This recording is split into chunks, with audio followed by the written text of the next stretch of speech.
We know that people with disabilities experience sexual violence at an even higher rate than people that do not have disabilities.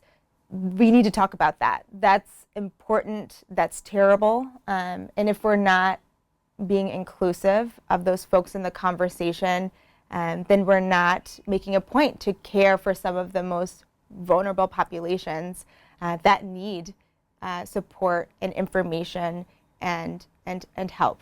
Illinois Imagines is a statewide project that was created in 2006 when the state received a grant from the Office of Violence Against Women. There was a push to make sure that rape crisis centers understood and were able to support people with disabilities, and that disability service agencies understood that sexual assault is a real problem in that community, and they had all the tools needed to support their clients and prevent this from happening. And ultimately improve the outreach and services to women with disabilities who have experienced sexual violence. One of the founding visions of the program was based on 3 core principles: the idea of people first, the idea of a victim-centered approach, and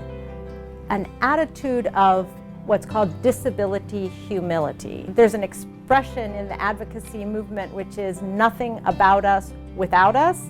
To have an attitude of disability humility, instead of looking at yourself, the professional, as the expert, the shift becomes the person with the disability is really the expert. People with disabilities are members of the leadership team, that our voice, that my voice as a person with a disability is respected as an expert, that is treated and valued equally as any other credentialed professional.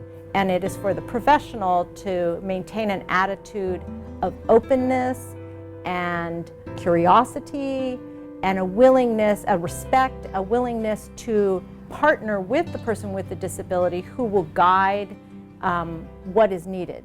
Victim-centered is really an approach that comes very solidly from the philosophy at rape crisis centers, which is that the victim is the person who should guide the recovery process. The professional person will help them explore options and provide support, but it's really centered on what that person needs and what they feel is important. Our Chicago Illinois Imagines team is a partnership between both rape crisis centers, disability service providers, and people within the disability community.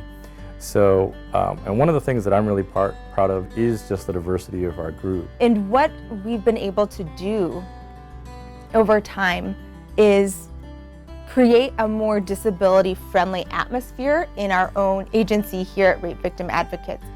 So we were able to think more about the way that we were talking to the community, teaching about sexual violence, making sure that we were not leaving people out of the conversation that absolutely needed to be a part of that conversation. Hopefully, I believe that we've also been able to share our information and expertise around sexual violence in some of these other communities.